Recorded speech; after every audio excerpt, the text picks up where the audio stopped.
Hello, I'm a fraudster, and I'm going to scare the living daylights out of more than 1 in 5 of you. Your online password is...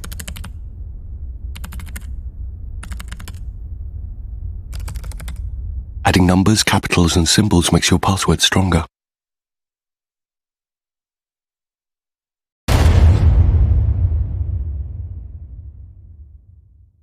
This is a global original podcast. Welcome to Full Disclosure with me, James O'Brien. This podcast provides a space for the most high-profile and influential public figures in the world to express themselves. Together, we'll discover their experiences, their passions, their ambitions, and what drives them. And this week, I'm delighted to welcome Ricky Gervais, who can probably tell I didn't write that introduction. It's good. I liked it. You are one of the most high-profile and influential public figures on the world stage at the moment. So I want to split today into 3. A little bit about being a high-profile international public figure, a little bit about being a high-profile international public figure, and then the bulk of it about your new project. Is it After Death? After Death. Yes, exactly, yeah. Which is special and quite different. So we'll merge it all together rather than doing it in chapters and stuff like that. We are sitting in your capacious Hampstead office, which, apart from a couple of cutouts of your own appearance in The Simpsons, is almost entirely devoid of decoration. So I'll begin by asking what you do all day. It is a vast space, isn't it? It's capacious. In very expensive Hampstead. I could mention the view is the kind of thing that might have been painted once. It's incredible. Yeah. What do you do? Do you come here every day? I don't, but I got a place close enough for me to walk to work. It's a lot of cubic footage for me sitting at a desk now and again, but it comes into its own when I sort of workshop things. So you can get loads of people in here. Exactly, you can do script read-throughs and stuff like that. Yeah. So this is your thinking space most of the time. It is really. It's a vast, huge writing room for one person. But as I say, why not? It's lovely. And do you get lonely? Because I always remember I interviewed Eric Sykes not long before he passed away, and I didn't realise that Eric Sykes and I think Dennis Norden or someone of that ilk, they used to, even when they weren't writing together, they'd share an office together in Soho so they could go out for lunch, obviously, but also bounce ideas around the place. It doesn't work like that. No, because my ideas come in my head whether I want them or not. And that's usually when I'm on a plane because there's no distractions. I think people got to realise that I forgot what you called me, a high-profile or something figure, like that. Yeah. And doing everything yourself, I'd say 60% of the day that I call work, which is probably 3 hours on and off, is admin. What do you mean? Well, because I've got to do stuff like what that I shouldn't have to think about. You have people to do stuff for you. You think that, well, and I do, but I'm still across everything. It's like a cottage industry that went global, as opposed to me. Do you know what I mean? I do know what you mean. An idea comes in my head and that's as good as it gets. Then and when I say I get final edit, I do get final edit. I've always got final edit, but there's still 60 people involved getting me that final edit. Yes. And even though I have people to do things, and not many, I don't have an entourage, but I have the usual, sure, agent and assistant and PR.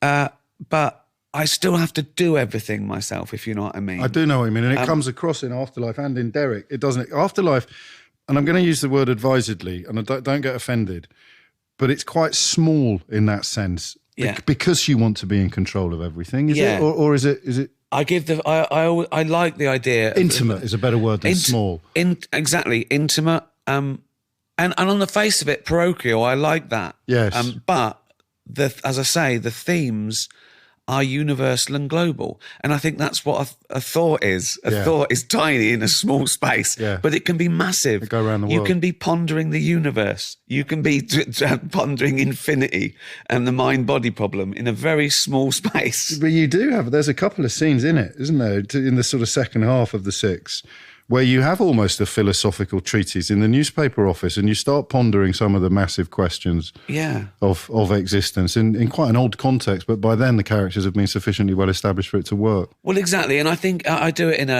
I always try and do things in a real way. I do like naturalism. I do like that normal way of speaking. I think if you suddenly start seeing the writing, it ruins it for you. But some of the stuff you've done has been quite mannered. When I first interviewed you, it was always a parlour game to sort of work out where Ricky Gervais finished and David Brent started. Yeah, Tony, the scenes particularly with your character's dad who has dementia, I think you were more naturalistic in those scenes than I've ever seen you before. Oh, good. Well, good. Really, That's almost uncomfortably naturalistic. It's always been my one aim. Has it? With acting, and I wasn't a trained actor, but I was lucky enough to start The Office as a fake documentary, so I was emulating real life. Yes, of course.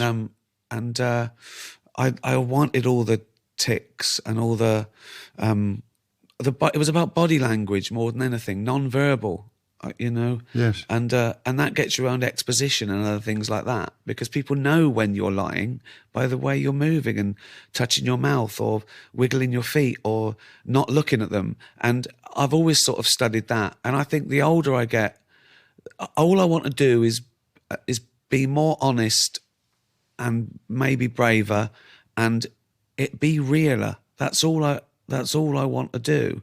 In the scripted stuff that you do. Yeah. Here's my clever observation for today. The stand-up is about the importance of poking fun at vulnerability. The drama and the comedy that you script and write and act in is almost the polar opposite of that. It's about actually protecting and looking after vulnerability. Sometimes. Yeah. But I think that's because you look at me as the sole voice on stage, which is sort of true. Yes. And then me in my role in the stuff, even though I've written all the lines for everyone. So I give other people sometimes the things that I think, and I play the wrong guy. And so do I with stand-up.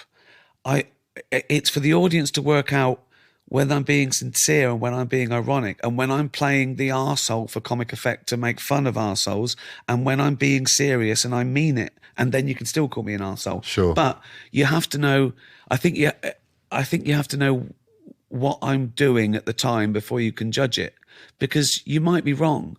I think people assume, and that they're right, when I say something about animal cruelty, I mean it, and they get that. Clearly. And when I say Stephen Hawking was lazy, they know I don't mean it. I'm playing an idiot, and that's sometimes that's difficult for people to get. Well, not with the examples you give. No, exactly. Oh, well, here we go. Now we're getting somewhere. Yes. So, I think the first time I played Madison Square Garden, my first New York gig, so a big gig, and everyone was there. I was an import, and everyone was there, and jokes about famine, race, disability, AIDS, cancer, the Holocaust. I mean, everything you can imagine. The full ticket. The full ticket, right? And I got a letter from a Jewish society saying, we loved the show. We didn't appreciate the joke about Anne Frank. My joke about Anne Frank was the Nazis were stupid and they kept going in there, and they didn't once say, should we look upstairs? And I do a typing, what's that noise? Rats, all that sort of stuff, being in it. And I said, but you knew the jokes about, I didn't mean them about famine and AIDS and cancer. Yeah. And they went, yeah, but it's a very sensitive. I said, well, it's a very sensitive. They're all very sensitive subjects. And I said, the joke is that I'm an idiot. I'm playing an idiot and I'm get it wrong. Of course I know this is true. And they went, oh, thank you very much. And the reason they could tell all the terrible other things were ironic was because they were too close to this one. Yes. And they used to be people being idiots and being anti-Semitic and not caring. So you're too close to it. An even clearer example about how close people are to their own thing, it's like you can't see the wood for the trees because the emotion overtakes the logic, and that's understandable. So in Humanity, I tell a thing about when I did a routine on an American chat show about food allergies on a plane, where it was about me being spoilt. And someone's going to die, and I go, I want my nuts. And of course, and it's clear. But I got a furious tweets from a woman saying, this is terrible, you shouldn't joke about food allergies. And I sent back, I make jokes about AIDS, cancer, famine, and the Holocaust, and you're telling me I shouldn't joke about food allergies. And she sent back, yes, but the Holocaust didn't kill children. Whoa. Because everyone thinks their thing is the worst, because they're aware of how badly they're treated. And they think they're the odd one out. So whatever your thing is, you think that's worse than everyone else's. Of course you do. Because you've seen people be sensitive to those subjects and get it, but you only remember when they weren't sensitive about your thing. And but everything you do is going to be sensitive to someone. Of course it is. Yes. Yeah. And as long as and going back to Afterlife, there's a bit in there that's clearly me that I give to Tom Basden as my boss, Matt's character. When I disrupt a stand-up because he talks about suicide. And Matt says to me, it wasn't about you. If he'd have said, hands up all those who's lost their wife recently to cancer and thinking about suicide, here, mate, I got a joke. Yeah. Now, that's me getting that off my chest. Because people take things personally. Even when it's not about them, they jump in the way of the bullet and say, why are you shooting at me? Because everyone takes things personally. And I get it. What do you take personally? Loads of stuff. For example? Loads of stuff. Well, tell me. Well, things about me, I suppose. That goes, You mean, okay, well, a joke about something that affected me, I wouldn't take personally on that sense. I judge it whether it was a fair joke, and I sometimes shake my head and tut at some jokes when I think, oh no, because I've always said it's not about the subject, it's about the actual target, and I have to be able to justify that target and explain it. I mean, now the problem is making a joke bulletproof is that you've got to make it bulletproof for society in 10 years' time. We've seen that. John Wayne cancelled for an interview he did 48 years ago because he wasn't woke enough for today. Yeah, it's a really good point. Kevin Hart fired for an 8-year-old tweet, which he apologised for at the time and isn't like that anymore. Yeah. And the problem with that is if apologising at the time isn't enough and they can keep being found and you can keep being hauled over the coals for something you did 8 years ago, and there's no value to improvement. I hadn't thought of it like that. So people will think, well, I might as well keep tweeting that then. If I'm not getting props for being a better person, or for trying to be a better person, or that society has moved on and we get it. Yeah. It's odd. It's people looking for stuff, and it's interesting you say that because they call it. I've seen it described as offence archaeology, and it's usually deliberately provocative and not very good right-wing journalists who get hauled over the coals for something. It's different from what you're describing, but it's similar. Both sides. Yes, it's exactly. Both sides. It's not completely different. But you set out to cause offence. Who does? A certain type of performer, a certain type of provocateur. I suppose you don't say today I'm going to cause offence, but you know that you work in a sphere where offence is likely to be caused. Well, the problem with that is that I think being a provocateur isn't necessarily setting out to cause offence, because offence by definition is subjective. And I don't think you can say a joke is offensive. You have to say, I found that joke offensive. Someone saying to me, I'm offended, they might as well be saying they've got a pain in their leg. Yeah, fair enough. I have no opinion about it. And the next person won't be. So it makes a point I feel for you. for them. And I think that's the problem. And as I always said, just because you're offended doesn't mean you're right. Some people are offended by equality. We've seen that more and more in the past few years. Do you not believe in any objective kind of value system? Well, I think you have to have a rough and ready guide. And I think, as I say, you have to know what the target of the joke is, what the subject is. You can make jokes about race without being racist. Yeah. You can make jokes about the sexes without being sexist. You know, and I think people, it conglomerates in their head, and because they're so used to some comedians and historic comedians, punching down and having a go at the vulnerable, and it's rallying really, and they get a round of applause because they're talking to like-minded people.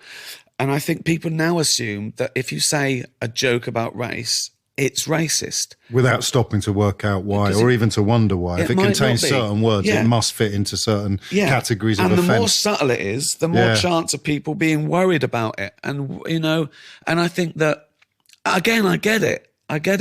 And no, I get it. I'm interested in your fascination with it. So briefly, why do you reply to these people? Well, not all of them, obviously, but I'd say one in every 0.001%. But why reply at all? Well, because you are concerned. You think you can explain to them why they shouldn't be offended. Well, I don't explain to them why they shouldn't be offended. I want them to maybe look at it from my point of view, and they might have missed something. Yes. And just in the same way that, you know, you can reply in two ways. When people on Twitter, they find out I'm an atheist or I believe in evolution or anything like that. The most common ridiculous question is if we evolved from apes, why are there still apes around? Now, I used to ridicule that and used to make me angry, stupidity, and now I reply in good faith. I say, no, we didn't evolve from common apes. We evolved with common apes, with modern apes from a common ancestor, you know. And so, and I think that just being honest sometimes is calm is a much stronger response. Yes. And you don't know why they're doing it. Some are trying to get attention. Some are genuinely angry, and they really haven't seen the wood for the trees, and they've seen a different joke to my intention. And it's just it's very, very common. Yes. Another example. I did a joke at the Golden Globes. I said the Globe for special effects should go to the team that airbrushed the Sex and the City 2 poster. Yes. It was ridiculously airbrushed. Okay. And I said, we know how old you are, girls. I saw one of you in an episode of Bonanza. Now, I think Kim Cattrall said that was ageist. And I pointed out, no, it was the opposite. Yeah. I'm saying, why is Hollywood ashamed of people being 50? What's wrong with being 50? It's fine. Why airbrush it? What? No one's going to watch it if they look their age on the poster. Some people would say if you have to explain a joke, it hasn't worked. Well, I disagree. Well, clearly. I'd say some people are stupid. Yeah, fair enough. It's not your job to legislate for them. If people don't understand why 2 and 2 is 4, yes, it doesn't mean the maths hasn't worked. Not your problem at all. Texts, WhatsApp, emails, calls, meetings, deadlines! Time to stop, relax and recenter. Take a little you time, because with a simple strike of a match and Zip Firelighters, you can let the daily stresses just float away. Be mesmerized by the warming, comforting glow of a real fire. When it's cold outside and the nights are long, just give your fire some zip. Available at all major retailers. You're clearly fascinated by the interplay between freedom and defence, genuinely fascinated, and you're in the front line of it. You pick fights you don't need. Do you ever have There's lots of misconceptions that just let me get this out. Do you ever sit there and think, oh, why have I started another row? Why have I... Yeah. You do? Yeah. Okay. Yeah, because I fall into that trap that if people don't value logic, there is no point arguing logically. Yes. And that's hitting your head against a brick wall. Yes, so you can't reason people out of something they haven't been reasoned into. I replied to the wrong person. Yeah, they didn't want to. They didn't want to. They but that's wanted the attention. Mythical tweeter, isn't it? Who would go, "Oh, excellent point. I'd never thought of it like that." Of course, how glad I am to have interacted with you today. Yeah. Thank you, sir. They have no intention of saying they were wrong. So where do but go on? It still takes me down a path that's quite interesting. Because you like thinking and you like sharpening the cudgels of your own intellect on other people. And I even monetize it because some of the most ridiculous tweets end up in I've the shows. talked about. And, yes, of course. You know, I couldn't work out how much that tweet is worth to me, but it's lots. Well, you must. So it's well, worth go on, what it what, is. 5 minutes of material that makes a Netflix special. Exactly. That's worth play to 6 figures. That's a 6-figure sum right there, and 140 characters. You could say trolls have made me hundreds of thousands of pounds each, and so I should thank them.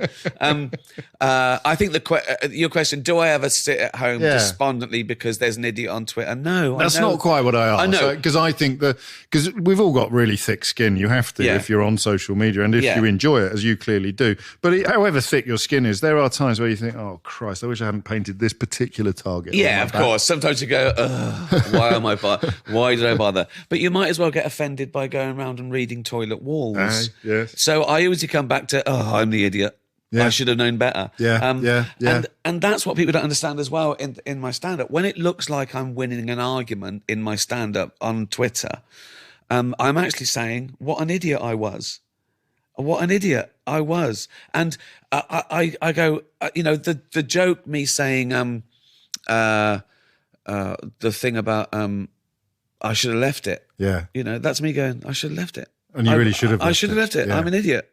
It's quite a meta joke, that, though, because people are laughing with you and at you. You're encouraging them to laugh at you and hoping they'll realise they're also laughing with you. Yeah. I think. And the thing I do about that American website that sent me a thing about feuding with Caitlyn Jenner, and I said it was clickbait. And then I go, of course I rose to the bait, because I'm saying, of course I'm an idiot. I'm an idiot like you. And I think that's essential to stand up, right. Even though it can look arrogant and you can look in charge and you look like you're changing the world and there are war stories where you won. You're actually saying, I'm an idiot. Yes. I should know it involved. Yes, and that's the lens. Everyone else can examine their own idiocy through the lens of your... I think that's the idea, isn't it? Particularly in stand-up, you're saying to the audience, I'm as big an idiot as you are. I've had as bad a day as you. And I think that's not only just important for comedy, but it's quite British as well, because traditionally the English stand-up or comedian or a wit was a court jester because it was important that we had low status. So we were saying to the audience, what's the king done today? That's and they were sort of laughing, but we're all in mud. Yes. We're all in mud and he's on his throne. Yes. So But also, everyone else would get killed for saying what the jester said. Exactly. He lets him off. Yeah, it's still at his mercy. Clever. Clearly. Yeah. So how do I keep my low status when everyone knows what I earn? Right? Because you keep telling them. But it is a big. Of course it is. Yeah. How can I be every man? How can I be every man? Well, I mustn't, because I think being honest is better. But I can do it in two ways. I don't go out there and pretend that I was signing on today, or I was on a bus. Or isn't it annoying? I don't do that, because they go bullshit. Yes. Right? So I have to embrace it, and I embrace it in an honest way. And I keep my lower status in two ways. One, I look behind the curtain. I go, okay, you think it's first time I took a private jet, the bloke thought I was the cook. Right? So I say it's not all roses, and look how I embarrassed myself at the Queen's dinner party because I'm an idiot. I'm still an idiot. I'm basically saying I shouldn't be here. I get it. And you mean it. I sort of mean it. Yeah. I do. Yeah.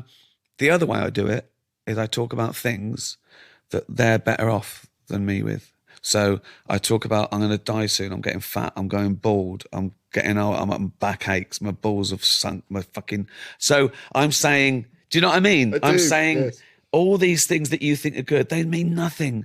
At the end of the day, everything goes back in the box where the game of Monopoly is over. So many people of your status actually dedicate a significant amount of their existence to trying to deny all the things you've just described, don't they? I mean, even a British actor or writer or comedian could have gone a lot more. There was a brief period where all you ever wore was black T-shirts and it looked like you got your teeth done. But it was, I looked like I got my teeth done. Oh, very briefly, just whitened. You didn't look like you'd had them filed or anything like that. But that was like half a wink. That could be airbrushing. You could just have clean teeth. I mean, I've got to. I clean my teeth 3 times a day. That'll be why. I do. But you could have done. I mean, you never know who's going to go California, do you? You never know in advance who's actually going to turn up without the ability to furrow their forehead anymore. I suppose but you were never tempted by that path. I wouldn't do that because Well, I tried to get healthy, and I still. But you work couldn't out do every the day. material you just described if you'd bought into some of the myths of Hollywood. No, and also I think people do that to get roles in films. Yes, they do. Now, I don't try and get roles in films. Why not? Because I create my own labour. I know you do, but you can do both. I've often wondered what you'd be like in someone else's project. It does. Well, I've done them. You've done bits and bobs. But it doesn't excite me. Does it not? Seeing me on a film. Doing someone else's words. Yeah, and it's not even that. Even if they're great, it doesn't really...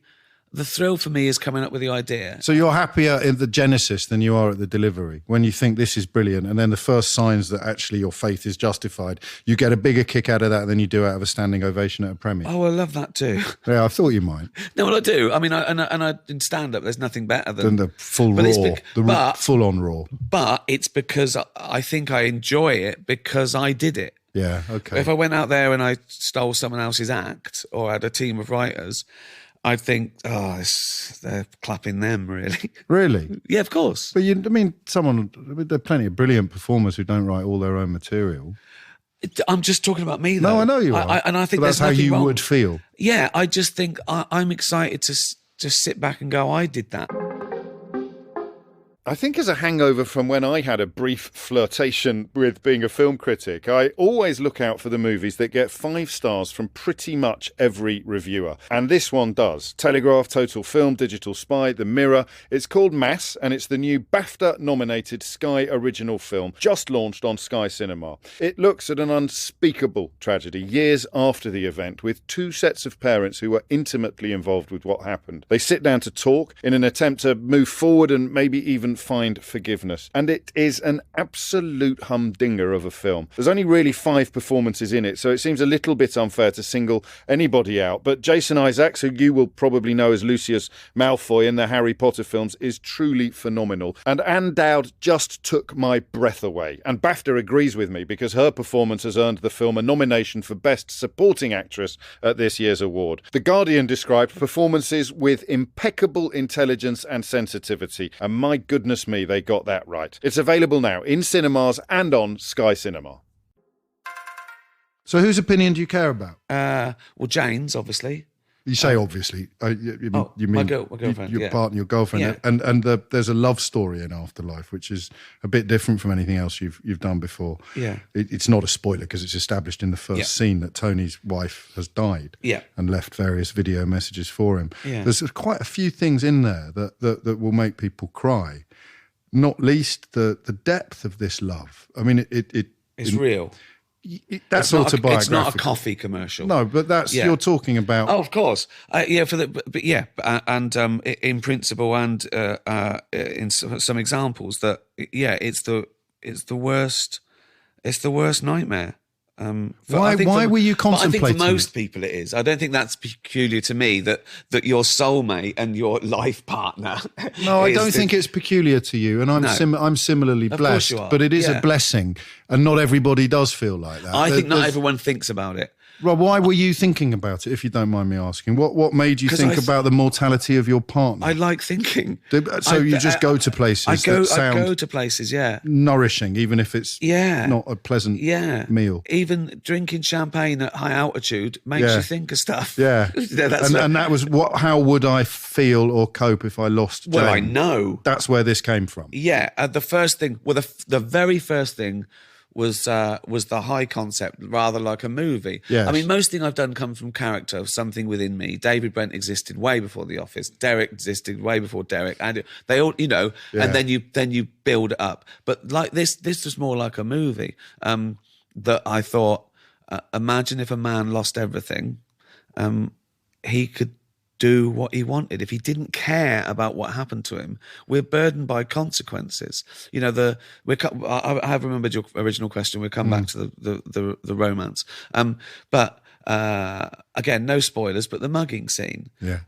We hand over our money immediately to a mugger because you might have a baby in a stroller next to you, or you might have a nice new suit on, or they might know where you live. Yes. Boom, hand it over. Yes. But if you didn't have any of that, and you didn't care about living, wow! And in the thing, Tony says, "Bring it on, let's do this." I think that was the first thing, the excitement. What if you didn't care? We wouldn't have Whether all you these, live or die. all these, yeah.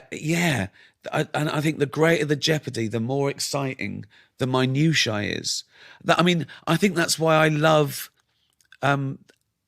mafia films or something like that, where you go, if you piss off Tony Soprano, you'll end up dead. So the slightest thing matters more. Yes, of course. So I need that because in real life we act like it's life and death over anything. It isn't. And it isn't. No. So and people watch that and go, well, why would he care about that? It doesn't matter. Even though they themselves have just been watching the news and a continent sunk, and they go, "There's no milk." Do you know what I mean? Yeah, of course. So the first thing was, imagine you didn't care about it, and where would it go? And then you build that, and then you think, well, what's the worst thing to live without? Well, the one thing in your life that you care about more than anything else. And so I made a man who didn't care about anything else except his wife, and that meant that he didn't care about anything else. Not that he didn't care, that he didn't worry about getting a promotion. He didn't worry about drinking with the lads. He didn't worry about anything because he couldn't wait to get home to his wife. And so he put all his eggs in one basket. So when he lost her, he lost everything. Yeah. So now he really is alone in every sense of the word, physically, emotionally, psychologically. He's alone and he's angry. And I made it quite a nice job with nice mates. And the sun was out. Right? The sun was out all the time. Of course it was. It was the best summer Was that we've just ever had. luck? And I thought that's brilliant because it's still dark in his head. Yes. And if you're not happy in your head, that's it why doesn't matter. why it resonates, isn't it? Because there's such a bleak depiction, and yet everything's so shiny and bright in the background. Everything, and it just even Penelope Wilton's character is lovely and shiny and bright, isn't and it would hurt you more. Of course it would. Because of course it would. And that's why I made him a local report as well. Because the banality of the stories. Yes. If you're having a great time, they're quite funny. Yes, they are. He's going home and tell if your you're wife, happy, a potato that looks like Winston Churchill. He ran home and told his wife. We've been there. When she was alive, he ran home and told his mate, wife, I interviewed a guy who had to, and they're laughing about it and they're getting drunk, right? But when you're now alive, it's like, fuck you, I don't care. I want to kill you and then turn the gun on myself. Baby Hitler. Yeah, exactly. Yeah. So it is about the difference with what's out there, but just pause a bit because I love the. I mean, I didn't know what to expect from Afterlife. I knew nothing until I sat down. I watched it all the way through, all 6 episodes, beginning to end, and it's almost impossible to describe. It's not a sitcom. It's not a drama. It's not it's like a contemplation, isn't it? It's a contemplation of really quite big things, but with people. It's a Ricky Gervais project. So this is how I describe it privately. Yeah, right? And now I'm going to do it publicly. Well, so I'm going to sound really public. pretentious and highfalutin. No, I think it's like a novel. Yes. Made into a TV. I just went straight to making it into a TV program without writing the novel. Yes, that's way too hard. Yeah, well, it is a lot hard. Well, I don't know. I've never tried either, but it is. It is a novel because it's it's a personal journey. Yeah, it's quite solipsistic, isn't it? It's quite a lot of time spent with him thinking about him. Yeah. But where does the redemption come from? Is it the relationship with the nephew? Is that because there's something there that is still love even after the wife has... Well, this is the idea as well. Yes. The idea was that he tried to make himself into a psychopath so he wouldn't feel pain anymore. Yeah. But he can't. That's it. Because he's basically a nice bloke. So you can't pretend or make yourself a psychopath, right? You can't. Right? Yeah.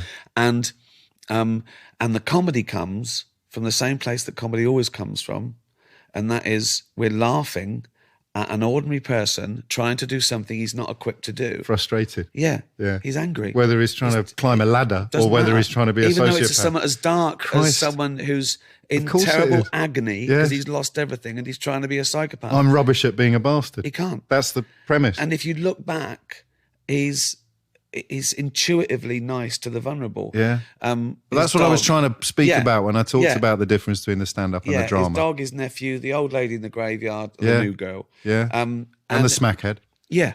Yeah, and he tries to be a bastard and he can't be. Do you envy psychopaths, sociopaths? I do sometimes. I sometimes think, well, imagine having no conscience at all. It must be incredibly liberating. I thought that once when I was 13, 14. Yeah. And then I thought, well, no, because I like liking dogs, and I like crying at the Waltons. I like caring. And I do. It's a lovely feeling. Caring's pretty good. It makes you feel better. Yes, it makes you feel alive. better than not having guilt. Yes, but I try and rule guilt out, so I try not to do anything bad to feel guilty. And I remember I learnt that lesson very early on. Were you Catholic? No, I don't know why. That sounded a bit Catholic, what you just said. No, I was brought up C of E, which is... It's all in Cemetery Junction. Yeah.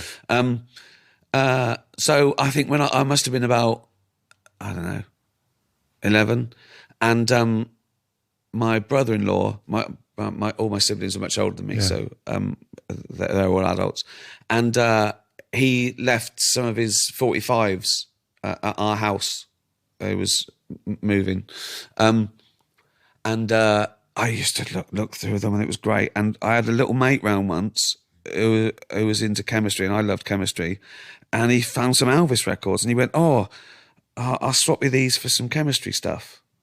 I was a nerd. Yeah. I went, and I thought, I looked, there's so many records, I wouldn't know. I went, all right. And I went to bed that night, and it was like the beating heart. I couldn't sleep. I thought I thought I was going to explode with pain. I didn't know what to do. I'd never had this feeling before. And I went into my mum's room, and I swapped Graham's records for, and and she went, "It's all right if you're good. I won't tell him." Right? Yeah. And it was about 18, I found out that he dropped them off for me. Oh. So my mum saw that as a great opportunity To teach you a lesson. I'd been good for no reason for fucking years. Was there no religion involved in that? You weren't thinking of going to hell? Were you already an atheist at that point? You worked it out for yourself? Yeah, I think I was already an atheist. But I just thought, I never want this feeling of guilt again. I can't do it. I can't do the thing. I can't do That's really interesting, because I was so inculcated in Catholicism at that age. I always thought that guilt came from God, but of course it doesn't. It comes from inside. Yeah. And I've often snuck that in, when I do good, I feel good. Yes. When I do bad, I feel bad. Well, it's the way it goes, isn't it? And as you get older, it doesn't change. So going back to the love story in your life, not just in Afterlife. Yeah. One of the great things Tony says, he talks about how it didn't rob him of ambition, because that would sound like he'd resisted it. It just made ambition feel a bit ridiculous to him. There's nothing you'd rather be doing. It's simple as that. I can't. Than just making her laugh and hanging out. I can't wait to get home. And I mean, Tony says exactly what I do every night. He says, I can't wait to get home 6 o'clock and we open a bottle of wine and then party. And by party, I mean sit on the couch with the dog and watch telly or listen to music. And that's exactly it. Mine's a cat. That's all. That's the only thing. And you are names have been changed to protect the innocent. As a Sky VIP, I get the best treatment. I get the same great TV deals as new customers. Whoa, that's my line. As I was saying, I can get seats at the biggest games. Oh, come on. And the longer you're a VIP, the better it gets. If you don't mind. At Sky, everyone's a VIP. Okay, fine, go for it. Sky. Believe in better. Compatible device, My Sky app and broadband 3G, 4G required. Charges may apply. Tickets allocated in a ballot. 18 plus. See sky.com/VIP terms. Existing customers must call for new customer TV deals. Reward eligibility subject to Sky tenure. I've interviewed you a few times now, and I don't know why. I'm so interested in ambition, and you always portray yourself as someone who didn't really have any. It all kind of happened by accident. Yeah. Well, I did it without suffering. You did this without suffering. I didn't want to. But why did you want to be a pop star if you didn't want to be famous? Oh, you're talking that far back? Well, I'm going back further than I have before. Oh, Do you know when it occurred to me that I was going to ask you this question? What? Last week when I was interviewing Tony Blair, and at the end of the Tony Blair interview, I suddenly realised, A, I knew I was seeing you this week, and B, he tried to be a pop star as well. So it was actually more about I saw your tweet. Did you? What has Ricky Gervais What have they and got in Tony common? That's what it was. And my favourite response was, "Is it war crimes?" Which I liked every single person who asked you. Let's make their day. I liked every single. I thought it was. So that's the good thing about Twitter. Yes, it is. It's war crimes. It is, isn't it? That's why you can't ever turn it off. Exactly, you can take a break for a while, but you come back for that. So that's why I can never go back to Reading. Come back for that. Yeah. So yes. Change the subject. Why did you want to be a pop star? Oh yes. If you had no ambition. Well, I did. Obviously, I clearly did. I wanted to be a pop star because I thought it was. I knew how I felt when I saw David Bowie and listened to his song, and I thought, I want that. I want that. I know how much I feel, and I want a million strangers to feel like that when I write a song. So I know you're fearful of pretentiousness, but you wanted to touch lives. Yeah, I do like that definition that art, I suppose, is to connect with strangers, I suppose. And to excite imagination and empathy, which is why fascists generally hate art, isn't it? Because it teaches you to imagine what it would be like to somebody else. In this case, somebody who's just lost the person who animates their I would add now that actually I nearly find creating and no one seeing it nearly as good as everyone seeing it. I get writing poetry and not showing anyone now. Do you? I do get it. I get it. Because it is about you. It's about downloading therapy. Something. Just meaning it. Yes. I think, it's the nicest form of narcissism. Yes. Doing something for yourself, and I'd go further that it doesn't need to be being an international comedian, or pop star. It can be gardening or making something and sitting back and going, I did that. That's an amazing feeling. You don't have to show anyone. If someone comes in and says, you did that, then you feel a bit of pride and you go, that's you're not lovely. Walking up and I down. just do that on a bigger scale. Yeah. And it's my job, so I make money out of it, luckily. But if I wasn't doing this for money, I think I'd still be doing it in some way. Just because you sell thoughts, really. Clever, interesting, funny thoughts. I do. It's a sort of service that I think people could do themselves. Yeah. And we do. And I think the funniest person isn't a professional comedian. It's your uncle or your dad or your mate. It's your brother, wasn't it? Was it one of your brothers? Exactly. My brother Bob. Yeah, exactly. So that's because of the amount of investment you've put in that person. And that someone walks through the door with a funny hat on, and your mate looks over, and you're already laughing because you know what he's thinking. So it's about empathy. Yes. And I think in fiction, we create our own heroes and villains as role play for the soul, right? So no one really gets hurt. So I perfect the world in a way. Yeah. So all the things that happen to you, you can put it right. And so I am quite a moral person that I wish there was a God that was all powerful and all seeing and good to punish evil people and reward good ones, but there's not. So I need fiction to do it for me. Yes. And if I don't get the right, I can do it myself. Well, that's right? what fiction's always done. It's always done that, right? Gives. And on a very frivolous level, the scene with me in the children's menu, that happened to me in real life. I said fish fingers and beans. And it was about 25 years ago, but I've never forgotten. She said, no, I can't say it. And in real life, I went, oh, okay.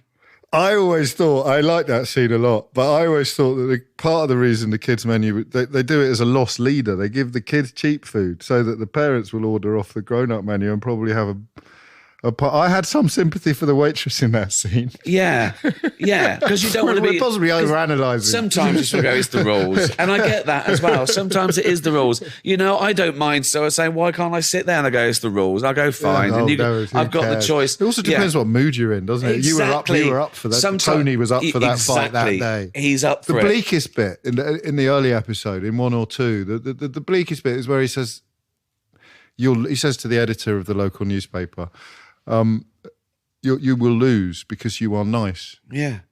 And that really stopped me in my tracks because we're kind of living in a period of history now where it feels like the nasty people are winning. They are, but I'm still an optimist. You have to be. I still think they'll get their comeuppance. Yeah. I still think they'll get their comeuppance. And if they don't, you're right, something in which they do. Well, I also think that, the end of The Godfather, when he just slumps off his stool. Yeah. And I think, that's what happens. That's it, isn't it? Yeah, that's what happens. I mean, sometimes I sign off my Facebook Live with, thanks for watching, I hope you die in your sleep. And I mean it. Because it's the best way to go. It's the best way to go, and it's the nicest thing you could ever wish on someone, that they die in their sleep. If everyone dies in their sleep, what a great world. We wouldn't care about anything. We'd go out, get drunk, come and crawl into bed and not wake up. Yeah. Oh, my God. Because all our angst isn't just for us either. Our angst is the ticking clock of everyone you know. For everyone you care about. Well, what are you now, mid-50s? My favourite, So, I mean, it's quite early to be obsessing about mortality. You've got you could have 30 more years of this. Yeah, or I could have one day. I don't really care. You do? Well, I don't care about how I die, and there's some things I haven't done yet, and it's an amazing opportunity, but there's nothing I can do about it. But I think my favourite line, go on, which I think people don't think about much. My favourite line in the whole thing is when Penelope Wilton says to me, "I'd rather live missing him than have him live missing me." Yeah, and that because most of us are selfish. In a perfect relationship, we say, I hope I go first. Yeah. That's selfish. But I hope I go first because I'm selfish. Yeah. Whereas...